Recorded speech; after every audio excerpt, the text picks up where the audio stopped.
누가복음 9장 43절에서 48절 말씀, 그 43절 하반절부터 읽도록 하겠습니다.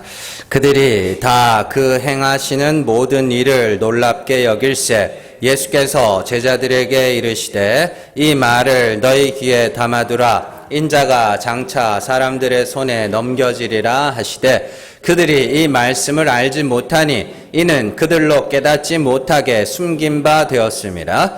또 그들은 이 말씀을 묻기도 두려워하더라. 제자 중에서 누가 크냐 하는 변론이 일어나니 예수께서 그 마음에 변론하는 것을 아시고 어린아이 하나를 데려다가 자기 곁에 세우시고 그들에게 이르시되 누구든지 내 이름으로 이런 어린아이를 영접하면 곧 나를 영접하며 또 누구든지 나를 영접하면 곧 나를 보내신 이를 영접함이라. 너희 모든 사람 중에 가장 작은 그가 큰 자니라. 아멘. 예, 누가복음 76번째 시간입니다. 가장 작은 자들의 나라입니다. 사람들은 대화 주제에 따라서 혹은 자기 앞에 누가 있느냐에 따라서 그 자랑하는 바가 달라집니다. 그래서 남자들이 자주 하는 이야기 중에 하나가 이제 군대 이야기죠. 군대 이야기를 하는데 잘 보면요. 어떤 때는 군대에서 고생한 이야기, 주로 고생한 이야기가 자랑이 되죠. 자기 얼마나 힘들게 군 생활을 했는지가 그게 자랑이 되기도 하는데 가끔씩 보면요. 얼마나 편하게 했는가도 자랑이 될 때가 있습니다. 내가 얼마나 군 생활을 편하게 했는지 달라지기도 하고. 또 뭐 학창 시절에 뭐 소위 말하는 잘 나갔다는 거죠. 잘 싸움을 잘했다는 거죠. 그래서 잘한 것이 자랑이 되기도 하고 또 어떤 때는 공부를 얼마나 잘했는가가 자랑이 되기도 합니다. 또 어떤 때는 부유하게 얼마나 부유한지가 자랑이 되기도 하고 어떤 때는 얼마나 가난하고 얼마나 고생을 많이 했는가 이게 자랑이 되기도 하죠. 이처럼 대화 주제, 대화 상대에 따라서 각자가 자랑하는 것이 달라집니다. 그리고 자연스럽게 이 자랑거리가 많은 사람은 강자, 큰 자가 되고 자랑거리가 적은 사람들은 약자가 되는 것이죠. 그래서 예를 들면 이게 참 재밌어요. 이게 제가 부교육자 생활 이렇게 하다 보면은 가끔씩 이게 연세 많으신 분들을 모시고 어디 갈고 그럴 때가 있습니다. 그러면은 꼭 이제 빠지지 않고 나오는 이야기들이 이제 병에 대한 이야기입니다. 병에 질병 경연대. 그래서 내가 얼마나 아팠느냐는 거예요. 얼마나 아파가지고 내가 무슨 고생을 했는지를 막 이야기해요. 그러면 이제 옆에 있는 분이 그거는 아무것도 아니라는 거예요. 나는 막 이렇게 아팠다고 막 또 그러면 또 옆에서 또 나는 막 이렇게 막 그렇게 막 해요. 그러면 그 개 중에 보면요, 이렇게 체질도 튼튼하신데 건강 관리도 잘 하셔가지고 크게 안 아프신 분들이 있습니다. 그런 분들은 이제 아무 말도 못하고 그냥 찍소리하고 가만히 있죠. 그러면 이제 그런 주제가 일어나면 누가 제일 큰 사람이에요? 제일 많이 아파본 사람이, 아파서 제일 고생한 사람이 제일 큰 사람이 되는 거고, 그 자리에서 건강한 사람이 도리어 작은 사람이 되는 거죠. 그러다가 이제 건강한 이야기가 이렇게 나오기 시작하면 이 사람이 이제 할 말이 또 많아지죠. 이거 먹을 건 뭐 어쩌게 이렇게 하는 거지. 그래서 이런 현상은 이제 사회 분위기에 의해서도 많이 좌지우지됩니다. 여러분들 사회적인 분위기가 부를 강조하는 예전에 왜 카드사에서 한번 크게 흥행을 한 적이 있어요. 부자 되세요 하는 그 시대는 그 사회적인 분위기 자체가 뭐냐면 부자 됩시다. 진짜 부자가 됩시다. 그러면 그런 시대에는 누가 주목을 받냐면 정말 열심히 해가지고 돈을 많이 가진 사람들이 주목을 받기 시작합니다. 그러다가 어떤 시대가 되면은 이제 청렴, 검소 이런 것들이 이제 주목을 받는 시대가 있죠. 그런 시대에는 가난하다기보다는 검소하게 사는 사람들, 소박하게 사는 사람들, 이런 사람들이 더 큰 사람이 되기도 하고 그런 사회 분위기가 굉장히 많이 일어나죠.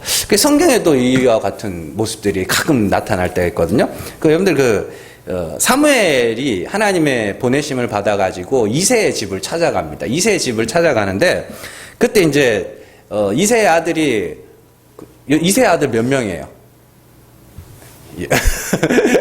자, 8명 역대기에는 7명으로 나오고 열왕기엔 8명으로 나오나 하여튼 그렇습니다. 하여튼 그래서 첫째, 둘째, 셋째, 넷째 쭉 나와요. 근데 다윗은 숨겨두고 안 보여주죠. 그죠? 그래서 심지어 사무엘이 첫 번째 아들인 엘리압을 보고 와, 이 사람이 왕이겠구나 싶을 정도로 훌륭한 그런 인재가 있었단 말이에요. 근데 이제 마지막에 다 아니라 그래요. 하나님 다 아니라 그러고는 이새한테 물어보죠. 다야? 이게 다냐? 이렇게 물어보니까 이새가 하나 있다고. 양치고 있다고. 하나 있다고. 데려오라 그러죠. 데려오라 그러는데 그 성경이 참 재밌습니다. 그 사무엘상 16장 12절 말씀 같이 읽습니다. 예, 사람을 보내어 그를 데려오매 그의 빛이 붉고 눈이 빼어나고 얼굴이 아름답더라. 여호와께서 이르시되 이가 그니 일어나 기름을 부으라 하시는지라. 아멘. 여러분들 이새가 왜 다윗을 안 내놨을까요? 에? 너무 아름다워서 막 너무 예뻐. 이거 주기 싫어. 남한테 주기 싫어. 하나님한테 주기 싫어. 이래가지고 안 보냈을까요? 그럼 왜 안 보내놨을까요? 얼굴이 아름답다며요. 에? 이게 당시에는 약함의 상징이었어요. 그 보세요. 사무엘상 17장 42절 같이 읽습니다. 그 블레셋 사람이 둘러보다가 다윗을 보고 업신여기니 이는 그가 젊고 붉고 용모가 아름다움이라. 아멘. 그러니까 그때 당시에는 남자가 예쁘면 아무짝에도 그런 시대였어요. 그러니까 골리앗이 본 거거든요. 골리앗이 자기 앞에선 다윗을 보고 용모가 붉고 젊고 아름답다. 요게 그 위에 나오는 얼굴이 붉고 눈이 빼어나고 아름답다. 이거잖아요. 그때 당시에는 이게 아무짝에도 쓸모없는 거였습니다. 그래서 이건 남자답지 못한 거. 그 시대에는 그랬어요. 요즘에는 어떠겠어요? 요즘에는 꽃미남이라고 그죠? 저기 가수 시켜야 된다고 막 그러지 않았겠어요? 그러니까 시대마다 강하고 약하고 이런 것들이 요즘에는 외모도 뭐예요? 요즘에는 남자의 외모도 능력입니다. 힘이에요. 그래서 남자들도 요즘에는 엄청 꾸며요. 그래서 그러는데 자. 그래서 이새가 사무엘에게 안 내놨던 건 부끄러워서 그래요. 부끄러워서. 이건 남자답지 못한 거거든요. 그래서 이걸 내놔봐야 아무것도 아니다 싶으니까 저기 안 내놓은 거죠. 자. 그렇다면 이제 좀 더 근본적으로 들어가서 사람들은 왜 자랑하려고 할까요? 왜? 단순히 남보다 더 뛰어나다는 것을 그냥 증명하고 싶어서인가? 그렇지 않습니다. 그렇지 않아요. 사람이 자랑이라고 하는 걸 하는 이유는 뭐냐면 대화가 일어나는 그 자리에서 선한 사람이고 싶은 거예요. 선한 사람. 자, 예를 들면은 언더도그마라는 말이 있습니다. 언더도그마가 뭐냐면 약한 사람을 선하게 보는 그 경향성을 이야기합니다. 그래서 약한 사람과 선한 사람을 같이 생각하는 거예요. 그래서 이게 사람들이 잘 사는 나라에서 나타나는 현상 중에 하나인데, 그래서 여러분들 옛날에도 그런 거 있었어요. 그러니까 가난하고 불쌍하고 이러면 이 사람을 착한 사람으로 보는 거예요. 예를 들면 장애인 같은 사람, 장애인은 무조건 뭐예요? 착하고 선량한 사람. 그렇지 않거든요. 그렇지 않은데도 그렇게 보게 되는 그런 현상들이 이제 언더도그마라고 부르는데, 이게 뭐냐면은 이런 현상들이 이 사회적인 인간 본성들이 숨어 있어요. 그래서 언더도그마가 이 사회를 이렇게 장악을 하게 되면 사람들이 그때부터 뭐 하냐면요, 서로 약한 사람이 되고 싶어 합니다. 약한 사람이 되고 싶어요. 그래서 그게 평화의 시대에 많이 일어나는 현상 중에 하나입니다. 그러나 이제 전쟁이 일어나거나 혹은 막 사회가 발전을 필요로 할 때 있죠. 급격한 발전이 필요로 할 때는 그때는 약한 것이 악이 되는 겁니다. 강한 것이 선이 되고 이렇게 되는 것이죠.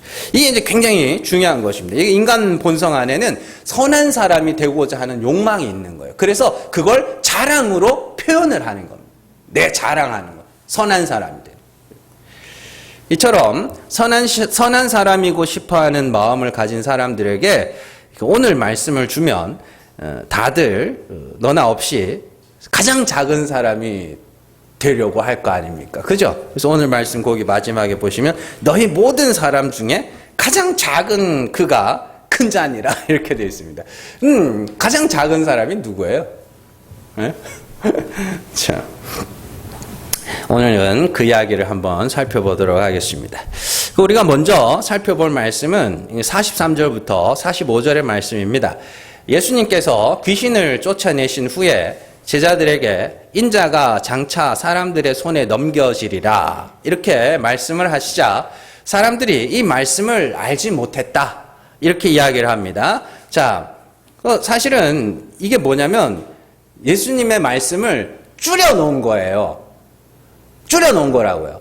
자, 앞서 22절에서 27절 말씀 있죠. 인자가 많은 고난을 받고 장로들과 대제사장들과 서기관들에게 버림받아 죽임을 당하고 3일에 일어나리라. 누구든지 나를 따르려거든 자기 십자가를, 그거를 다 기록해 놓지 않고 그냥 줄여놓은 거예요. 그 제일 첫 문장만. 줄여놓은 거예요. 그래서 다시 한번 여기서 이 말씀을 했던 때가 어디예요? 무리에게서 떨어져 가지고 한적한 곳에서 기도하실 때 제자들 몇이 찾아왔죠. 그들에게 하신 말씀 아닙니까? 그리고 다시 무리들과 나머지 제자들이 있는 곳으로 찾아와서 다시 똑같은 말씀을 하시는 거예요. 그러니까 이제 사람들이 그걸 뭐예요? 그게 무슨 말인지를 못 알아먹어요. 자, 그런데 이제 이게 중요한 건데 뭐라고 그러고 있어요? 보시면 45절에 보시면 그들이 이 말씀을 알지 못하니 그러니까 이는 그들로 깨닫지 못하게 숨긴 바 되었음이라. 누가 숨겼어요? 하나님이 숨겼죠. 못 알아먹도록 숨겨놨습니다. 자, 그렇다면 말씀을 해놓고 깨닫지 못하게 하시는 이유가 뭘까요? 숨겨놓으신 이유가 뭐예요? 아니, 말을 했으면은 우리가 보통 좀 알아먹게 말을 하라 그러는데 예수님이 일부러 알아먹지 못하도록 말을 하시는 거거든요. 자, 예수님은 지금 구원받는 원리에 대해서 말씀하고 계십니다. 내가 죽으면 하나님이 죽은 자 가운데서 나를 살리실 건데 그건 뭐예요? 그렇게 너희도 나와 같이 죽어야 하나님이 나처럼 살릴 거다. 결국엔 그 이야기잖아요. 그건 그 이야기예요. 자, 그런데 그것은 누군가가 스스로 깨달아 버리면 안 되는 겁니다. 그건 진짜로 깨닫는 것마저도 스스로 깨달아 버리면 안 되는 거예요. 하나님이 깨닫게 하셔야 되는 거예요. 자, 그래서 하나님이 복음의 진리를 깨닫지 못하도록 숨겨 놓으신 겁니다. 그리고 때가 되면 택하신 자들에게만 그것을 깨닫게 하시는 것이죠. 고린도전서에서 바울이 자주 이야기합니다. 십자가의 도가 보통의 사람들에게는 미련한 것으로 들리지만 하나님의 부르심을 받은 성도들에게는 하나님의 능력과 지혜로 들린다고도 하고, 또 어떤 곳에서는 자신이 복음을 전하는 사역을 내가 그리스도의 향기를 내는 사람이다라고 하면서 그 향기가 어떤 사람에게는 사망에서 사망에 이르게 하는 냄새고 어떤 사람에게는 생명에서 생명에 이르게 하는 냄새가 된다. 이렇게 이야기를 하는 이유가 거기에 있습니다. 하나님이 택하신 자들에게만 그 십자가의 도를, 그 복음의 진리를 깨닫게 하시는 것이죠. 그러니까 스스로 깨달을 수 있는 자가 없어야 맞는 거예요. 복음은 하나님이 깨닫게 하신 십자가의 도, 사도는 그것만 할 뿐이고 깨닫게 하시는 분은 하나님이시다, 이 말이죠. 자, 로마서에서도 그런 이야기가 나옵니다. 로마서 10장 15절에서 18절 말씀 같이 읽습니다. 보내심을 받지 아니하였으면 어찌 전파하리요? 기록된 바 아름답도다 좋은 소식을 전하는 자들의 발이여 함과 같으니라. 그러나 그들이 다 복음을 순종하지 아니하였도다. 이사야가 이르되 주여 우리가 전한 것을 누가 믿었나이까 하였으니 그러므로 믿음은 들음에서 나며 들음은 그리스도의 말씀으로 말미암았느니라. 그러나 내가 말하노니 그들이 듣지 아니하였느냐? 그렇지 아니하니 그 소리가 온 땅에 퍼졌고 그 말씀이 땅끝까지 이르렀도다 하였느니라. 아멘. 보세요. 17절의 말씀을 보면은 믿음은 들음에서 나며 들음은 그리스도의 말씀으로 말미암았다, 이렇게 이야기를 합니다. 그러니까 여기서 들음은 귀로 듣는 게 아닙니다. 여기서 듣는다는 표현은 깨닫는다는 표현입니다. 그래서 본다, 듣는다 이런 말씀들이 어떤 데서는 눈으로 보고 귀로 듣는 것으로 쓰이지만 어떤 곳에서는 깨닫다라는 의미로 쓰입니다. 그래서 그리스도의 말씀, 복음을 깨달으면 믿게 된다. 이 말이에요. 그게 17절의 말씀입니다. 자, 그러면서 18절에서 중요한 이야기를 합니다. 그러나 내가 말하노니 그들이 듣지 아니하였느냐? 다 듣기는 다 들었다는 거예요. 듣기는 다 들었는데 그걸 깨닫고 믿는 자가 별로 없더라는 거예요. 그 이야기잖아요, 지금 이게.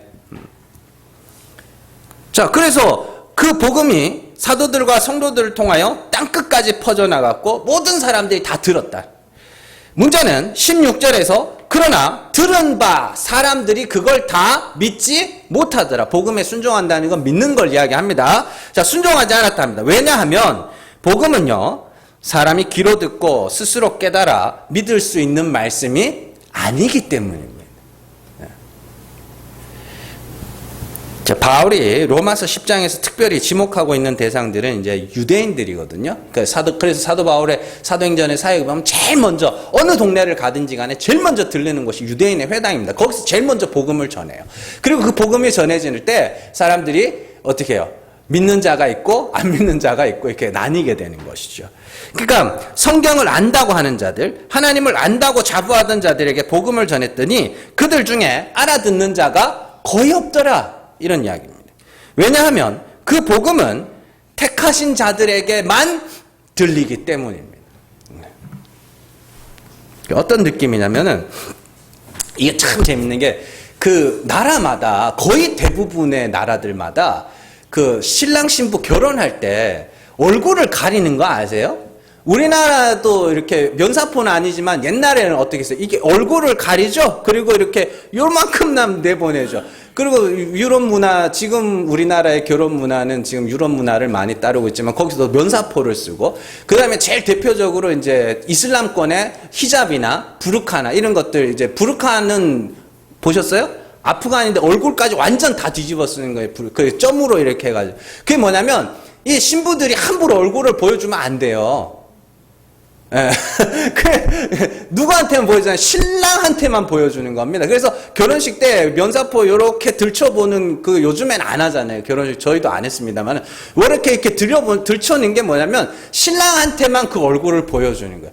복음이 마치 그런 거예요. 복음이라는 것이 이렇게 감추고 있다가 택하신 자들에게만 얼굴을 반짝 이렇게 들여보내주는 그런 느낌으로 생각을 하시면 됩니다. 그래서 이걸 뭐라 그래요? 얼굴에 가리는 면사포를 베일이라 그러죠. 그래서 베일에 쌓여졌다 이런 표현을 하는 거예요. 그래서 그게 베일에 쌓여진 거면 택하신 자들에게만 그게 열리는 거거든요. 그래서 예수님이 십자가에서 죽으시고 3일 만에 부활하신 이유가 뭐예요? 하나님이 그러한 분이심을 나타낸 거라 그랬죠. 단순하게 하나님이 죽은 자를 살리신, 이게 여러분들 그 부활 사건은 어마어마하게 중요한 겁니다. 그래서 부활이라는 건 하나님이 그런 분임을, 하나님이 그렇게 일하시는 분임을 보여주신 사건이에요. 그래서 예수님께서 죽은 자 가운데 부활하신 예수, 뭐 하나님이 그리스도를 죽은 자 가운데서 살리신 하나님, 이게 자꾸 성경에 나오는 이야기가 뭐냐면 하나님은 항상 그렇게 일하신다. 그런 방식으로. 그래서 죽였다가 불가능한 자를 어떻게 해요? 가능케 하심으로 뭐야? 하나님이 일하셨음을 확증하시는 그런 하나님이다라는 걸 예수님이 보여주신 사건이란 말입니다.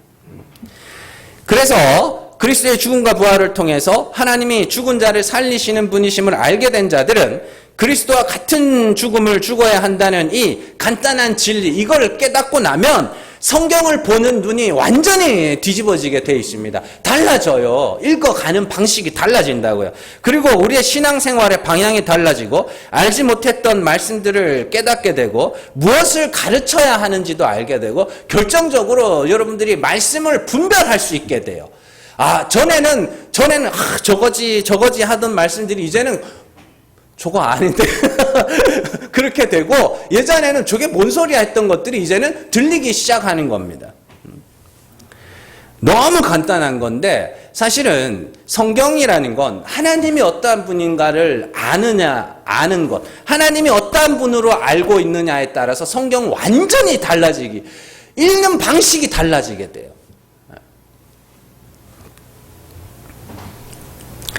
자, 그래서 하나님이 말씀 가운데 역사하심으로 저도 깨닫게 된 거고 여러분들도 알아듣게 되신 겁니다. 그러니까 그 부분에 있어서는 항상 감사하셔야 돼요.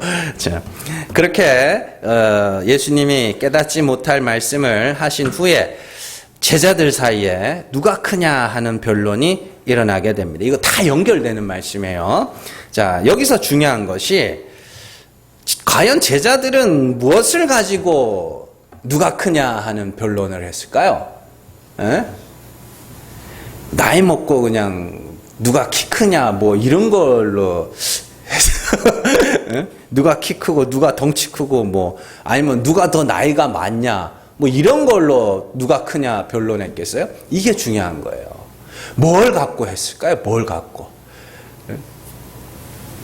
앞서 자랑에 대한 이야기를 하면서 상대가 누구이며 어떤 상황에 따라 자랑하는 바가 달라진다 그랬죠. 마찬가지입니다. 그들이 지금 예수님을 어떤 분으로 알고 있느냐 이게 되게 중요한 거거든요. 그러면 그들이 예수님을 어떻게 알고 있어요? 바로 우리가 9장에서 앞서서 제자들이 뭐라 그랬어요? 주는 그리스도시요 하나님의 아들이시니이다. 이걸 고백했잖아요. 하나님의 아들 앞에서 이 사람들이 자기들이 누가 크냐를 자랑하고 있어요. 뭘 갖고요?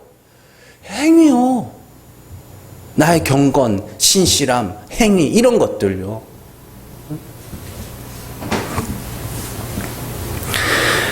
그들이 지금 하나님 앞에서 자랑하는 것과 같은 자랑을 하고 있다는 말입니다.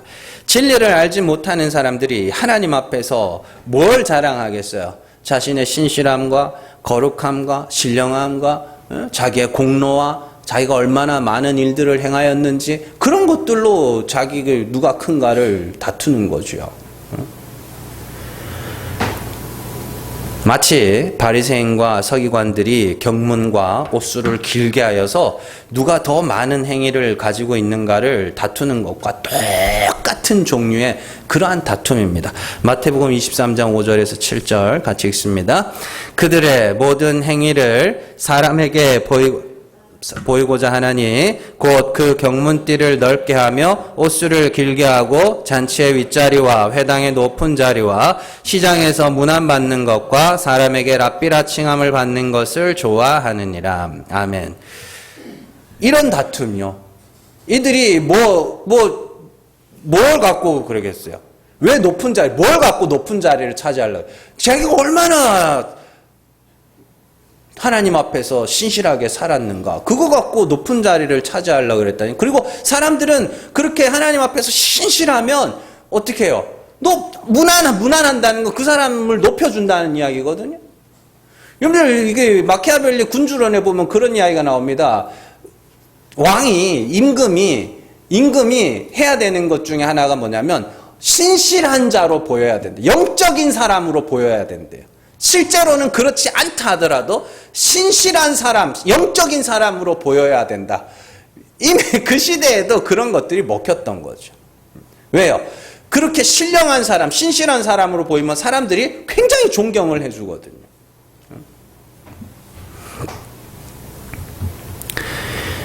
교회에서도 이런 종류의 다툼을 많이 하고 있는 것을 볼 수 있습니다. 얼마나 많은 봉사를 했고, 얼마나 많은 헌금을 했고, 얼마나 많은 기도를 했고 어떤 은사를 가졌고 얼마나 많은 체험을 했느냐를 가지고 서로의 믿음과 신령함을 알게 모르게 경쟁하고 있죠. 그래서 그게 너무 싫은 거예요. 그러니까 기도를 많이 하는 게 싫은 게 아니고요. 그걸 갖고 뭐 하는 거예요? 자꾸만 그걸 갖고 어떤 신령함의 그런 그 도구로 쓰는 거예요. 그걸 봉사를 하는 게 나쁜 게 아니라 그걸 갖고 내가 얼마나 신실한지를 자꾸 경쟁을 하려고 그러는 거죠. 지금 제자들이 하는 누가 크냐의 변론은 그런 종류의 변론입니다. 그냥 단순하게 누가 더 키 크냐, 뭐 누가 더 돈 많냐 이런 게 아니란 말이에요. 이런 종류의 변론이 항상 교회 안에 있었던 거 아세요? 교회 안에 초대교회 때부터 있었습니다. 고린도전서 12장에서 14장은 여러분들이 아시는 바와 같이 은사에 대한 이야기로 쭉 돼 있죠. 그래서 12장에서 은사에 대한 이야기 나오고 13장에서 야, 은사 중에 최고가 사랑이다. 그래 놓고 14장에서 방언과 예언에 대한 은사의 이야기를 쭉 해나갑니다. 그런데 그 12, 13, 14장에서 은사의 이야기를 하는데 그 시작이 뭘로 시작되는지가 엄청 중요하거든요. 그 고린도전서 12장 1절에서 3절 말씀 같이 읽습니다. 형제들아, 신령한 것에 대하여 나는 너희가 알지 못하기를 원하지 아니하노니 너희도 알거니와 너희가 이방인으로 있을 때에 말 못하는 우상에게로 끄는 그대로 끌려갔느니라. 그러므로 내가 너희에게 알리노니 하나님의 영으로 말하는 자는 누구든지 예수를 저주할 자라 하지 아니하고 또 성령으로 아니하고는 누구든지 예수를 주시라 할 수 없느니라. 아멘. 자, 고린도 교회 안에 무슨 일이 있었냐? 어떤 은사가 더 신령한가? 어떤 은사를 가진 사람이 더 신령한 사람인가? 그것 때문에 바울이 은사의 이야기를 하는 거거든요. 이에 바울이 은사에 대한 이야기를 시작하면서 뭐라 그러냐면 영으로 말하는 자, 성령으로 말미암은 자. 이게 뭐냐면 누가 신령한 자냐? 누가 영적인 사람이냐? 예수를 주라 고백한 너희가 신령한 사람이다. 은사가 너희의 신령함을 결정해 주는 게 아니라 예수 그리스도를 주라 고백한 너희가 신령한 자다. 성령이 아니곤 그 일이 일어날 수가 없기 때문에. 그러니까 누가 신령한 사람이에요? 예수 믿는 사람이 신령한 사람이에요. 어떤 행동을 해가지고 신령해지는 게 아니고, 신령한 척을 해가지고 눈 까가지고 한다고 신령한 게 아니라고요. 제발 좀 속지 마시라고 그런 거에. 신령한 어떤 모습이 있는 게 아니라 내가 죄인임을 알고, 내가 저주받을 죄인임을 알고 그 저주를 대신 받아내신 예수 그리스도를 주라 고백하는 자가 그들이 신령한 자라고요. 그건 성령으로 말미암지 않고는 일어날 수가 없는 일이기 때문에. 그러면 은사는 뭐예요? 은사는 성령이 나누어 주신 거죠. 왜요? 복음 전하라고. 그럼 필요한 거고 유용한 거고 유익한 것이지, 그것이 사람의 신령하고 신령하지 않고를 결정할 수 있는 게 아니다. 바울이 그 이야기를 딱 12장 초두에 못을 박아놓고 그 다음에 뭐 하는 거예요? 은사에 대해서 이야기를 해가는 겁니다.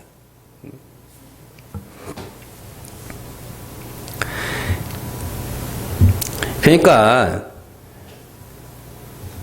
복음을 듣고 믿고 주의 이름을 부르짖는다는 것 자체로 하나님의 택하심을 입었다는 증거이며 성령 받았다는 증거이기 때문에 그것 외에 다른 것으로 신령한가 속된가를 결정할 수가 없다 이 말입니다. 그러니까 성도들 사이에 은사나 봉사나 헌금이나 기타 여러 가지 것들로 누가 더 신령한가를 다투는 것이 중요한 것이 아니라 정말 중요한 것은 내가 예수 그리스도를 주라 고백했다라는 것입니다. 그것 하나면 된다는 이야기죠.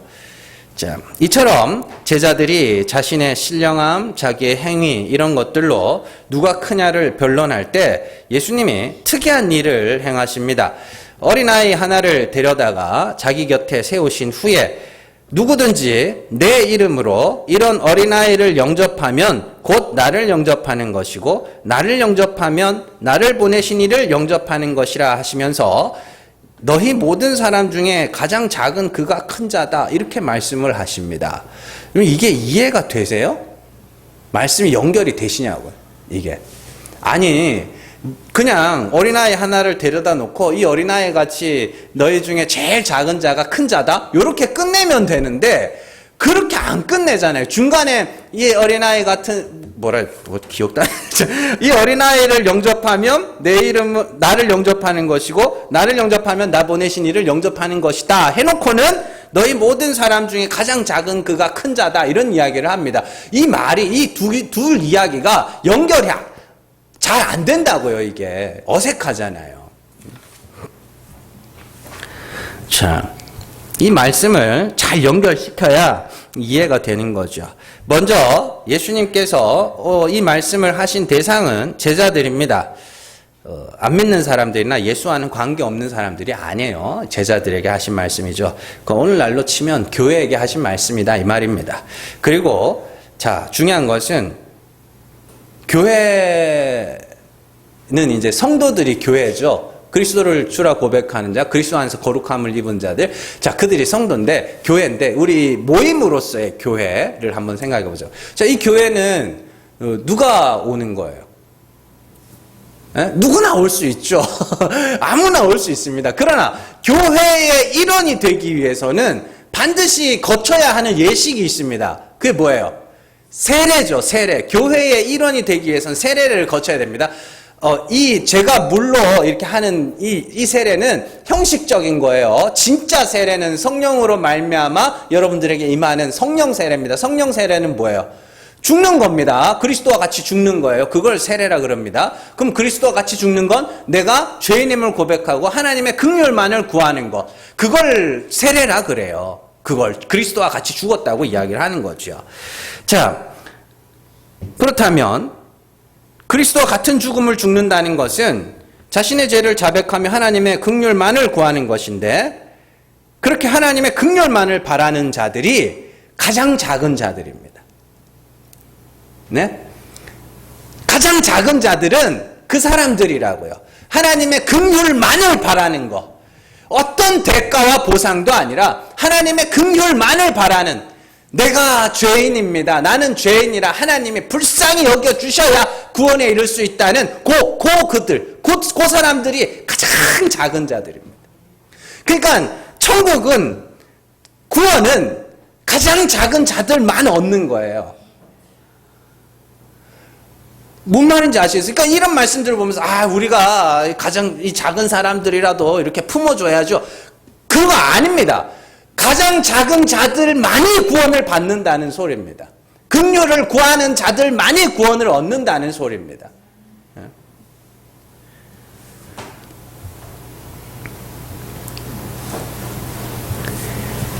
교회는 죄를 고백하고 하나님의 긍휼을 구하는 가장 작은 자들이 모이는 곳입니다.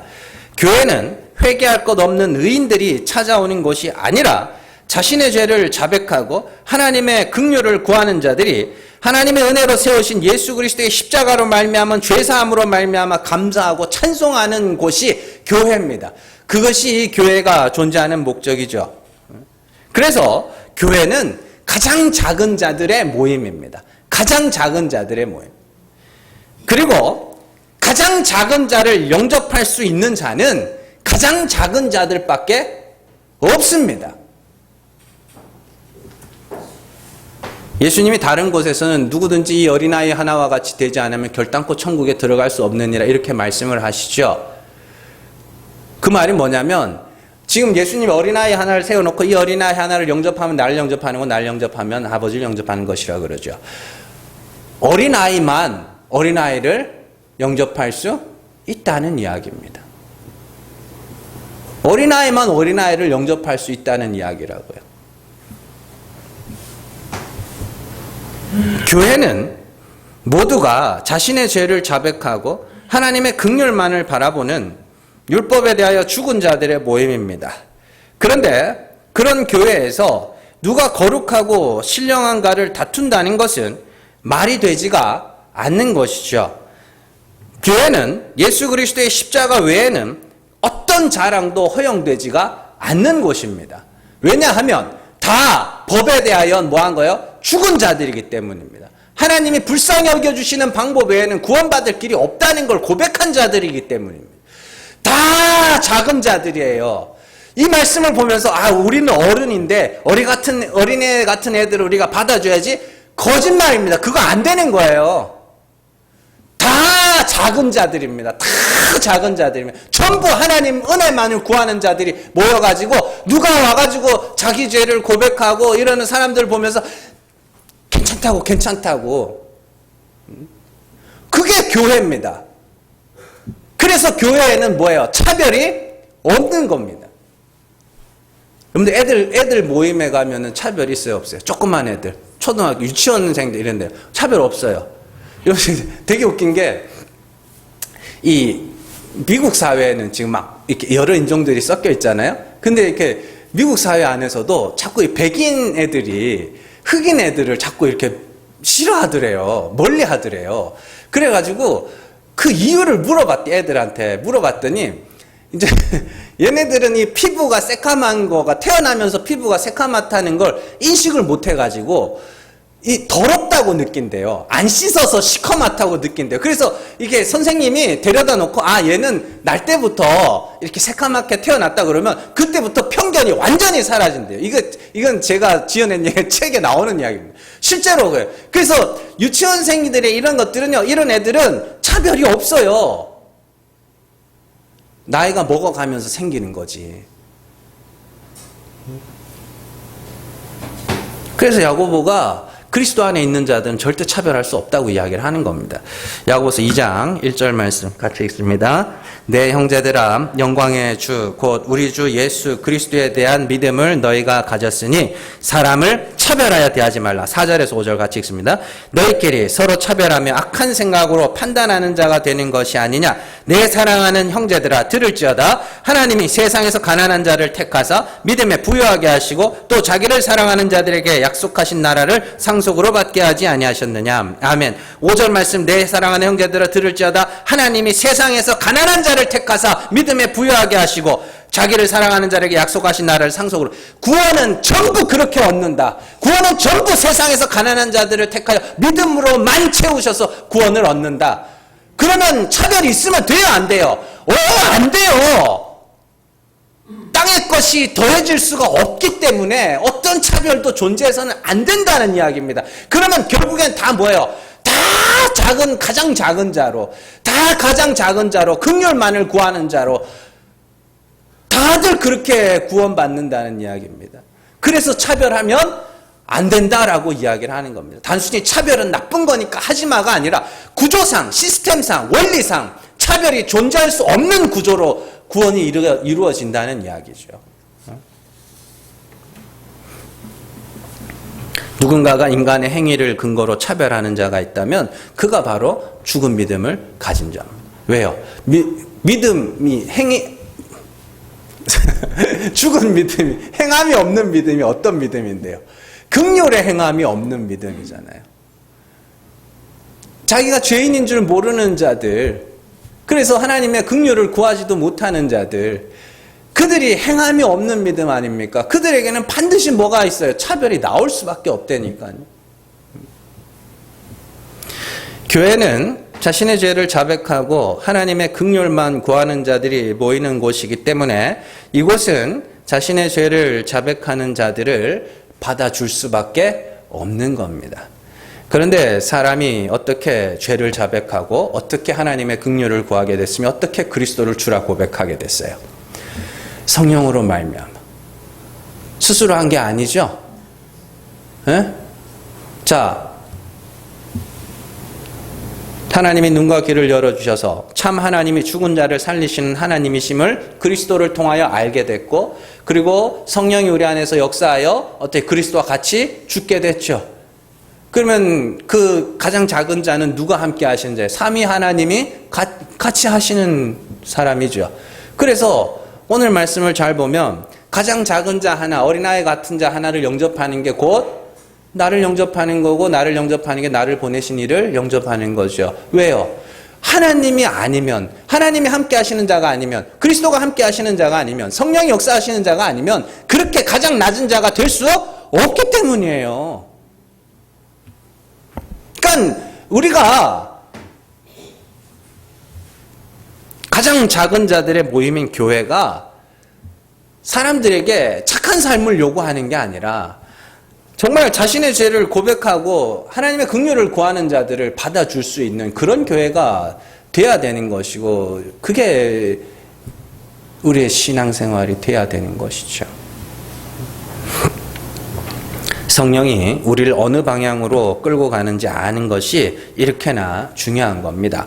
성령은 우리를 돋보이게 만들어주시지 않습니다. 성령이 우리에게 임하면 그리스도께서 죽은 자 가운데서 살아나신 그 길로 우리를 끌고 가셔서 우리도 어떻게 해요?